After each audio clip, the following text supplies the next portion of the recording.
Саламатсыздар ма, құрметті оқушылар? Бүгінгі біз қазақ әдебиеті тарих тағылымы атты 4-ші бөлімді өтеміз. Яғни Шерхан Мұртаза Бесеудің хаты драмасы тақырыбымыз.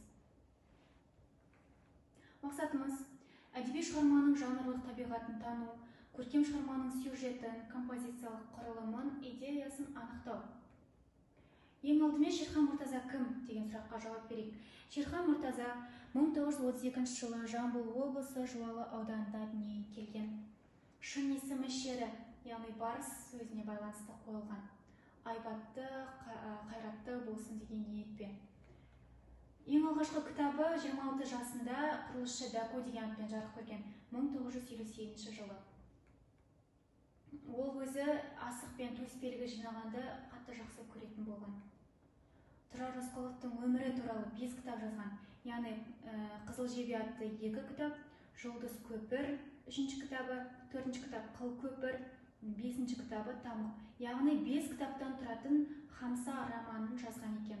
Оның барлығы да 5 кітаптың барлығы осы Тұрар Рысқұловтың өмірі туралы екен. 6 жерде редакторлық қызмет атқарған. Соның ішінде Социалистік Қазақстан, яғни қазіргі Егемен Қазақстан газеті, Қазақ әдебиеті газеті, Лениншіл жас газеттерінде редактор болған. Жазушы баспасында, Жалын альманахында, Жұлдыз журналында бас редакторлық қызметтерін атқарған екен. Айтматовтың Андерсен, Кәрім, Лайгин, Эрскин сынды проза падишахтарын қазақша сөйлетті, яғни аударма ісімен де айналысқан. Айтматовтың Ботагөз, Қош бол Гүлсары, Жанпида, Боранды бекет шығармаларын, Андерсеннің әңгімелерін, Мұстай Кәрімнің Біздің үйдің қуанышы повесін, Эрскиннің Маркчан балалар романын, Лагиннің Хаттабыч қарт повесін қазақ тіліне аударған екен. Ол жазушы, журналистиктен бұрын ақын ретінде танылған, алайда Зейнолла Қабдоловтың сынынан кейін өлең жазуды мүлдем қойып кеткен екен. Қазақстан ұлттық телеарнасының Таңшолпан бағдарламасы Шерхан Мұртазаның бастамасымен әзірленген. Енді шығармаларына тоқталайық, шығармалары Мылтықсыз майдан, 41 жылғы келіншек, Ахметжанның анты, интернат наны, Қызыл жебе, Тұтқын бала, Ай мен Айшасында осындай шығармалары бар екен Шерхан Мұртазаның. Ендігі кезек Шерхан Мұртазаның драмалық шығармаларына. Сталинге хат пьесасында не туралы әңгіме болады? Яғни Сталин мен Рысқұловтың диалогтарынан тұрады екен. Осы Сталинге хат пьесасында.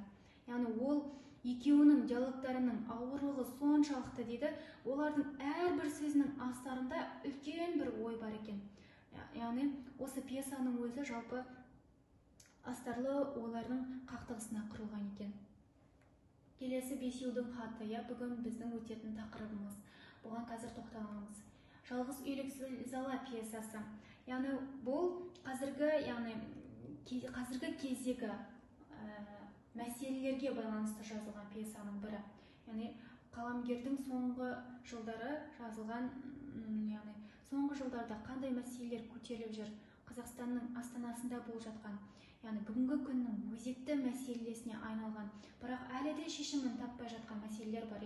Оған жатқызатын болсақ, тұрғын үй, көкек-аналар, мансапқорлық пен парақорлық, қазақ демографиясы сынды мәселелердің барлығын осы жалғыз үйлік зілзала атты пьесада көрсетеді екен. Есек саудасы және Домалақ ана сынды пьесалары, яғни драмалық шығармалар бар екен. Енді Бесеудің хаты драмасына кезек берейік. Бесеудің хаты драмасының шығуына не себеп болды, оны қазір видеодан қараймыз.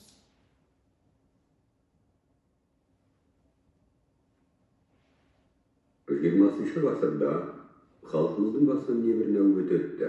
Соның бірі ашаршылық. Ұжымдастыру науқаны халқымызда негізгі кәсібін мал шаруашылығынан ажыратып, малынан айырған ел. Малынан айырылған ел жаппай аштық құрынды. Қолдан ұйымдастырылып, халқымызды қынылай қырған сол зымиян саясатқа ашық қарсылық танытып, сын сәтте батылдық танытқан қазақ зиялылары да болды. Сталинге арналғанымен Голощекиннің қолына түскен Бесеудің хатын Ғабит Мүсірепов, Мансұр Ғатауллин, Емберген Алтынбеков, Мұташ Дәулетқалиев, Қадыр Қуанышев сынды ел азаматтары бірігіп жазған еді. Наразылық хаты сұрапыл кезеңінің шындығын көрсеткен құжат ретінде тарихта қалды. Бодандыққа көнгісі келмейтін өр рухтың бұлқынысынан Кремльде сескенді. Бесеудің хаты мал басының қисапсыз кеміп кетуімен көптеген қазақ аудандарын қамтып, адамдардың жаппай қырылуына әкеп соққан ашаршылық жөнінде әлі күнге дейін ауыз ашпай отыру қаншалықты дұрыс деген батыл сауалмен басталып, дәлелді дәйектермен жалғасады. Осы хаттың негізінде белгілі қаламгер Шерхан Мұртаза бесеудің хаты тарихи драмасын жазды. Пьесада хат Голощекиннің қолына түскеннен кейінгі бюро жиналысы бейнеленеді. Шығарма Ғабиттің ұлттың мүддесін қасқайып тұрып қорғап, шындық үшін басын өлімге тіккен ерлігін көрсетеді. Ел ішінде болып жатқан сұмдық оқиға Ғабиттің әңгімесімен беріліп, оқырманның жүрегін шымырлатады. Жазушы бюро отырысы соңында Голощекиннің көзіне тура қарап, сендер қисапсыз қылмыстарыңнан мәңгі бақи құтыла алмайсыңдар, ал атыңдар деп қасқайды. Жазушы сөзі қазақтың жоқшысы болар азаматтардың бар екенін әлі де туылатынын сездірген еді. Пьеса эпилогы Тұрар Рысқұлов пен Ғабит Мүсіреповтің ана дүниедегі пайымдарымен аяқталады. Екі тұлғаның елесі танытты кезі көріп, халықты азаптаған залымдардың өздері азапқа түсіп жатқанын көреді. Бесеудің хаты жас ұрпаққа азаттықтың қандай қасиеттің келгенін ұғындырар сүбелі туынды. Көргендеріміздей, балалар, бесеудің хаты шығармасының түсірілуіне, яғни пьесасының жазылуына түрткі болған оқиға 1931-32 жылдары болған ашаршылық екен. Енді бұл шығарма екі бөлімнен тұрады, яғни пролог, көркем шығарманың оқиға мазмұнын мәні оқырманға таныстыратын кіріспе бөлімнен, яғни эпилог, көркем шығарманы қорытындылайтын компоненттен. Яғни пролог дегеніміз ол кіріспе бөлімі, шығарманың эпилог ол сол шығарманы қорытындылайтын қорытындысы. Сіздерге үй тапсырмасы, сұрақтарға жауап жазыңыздар.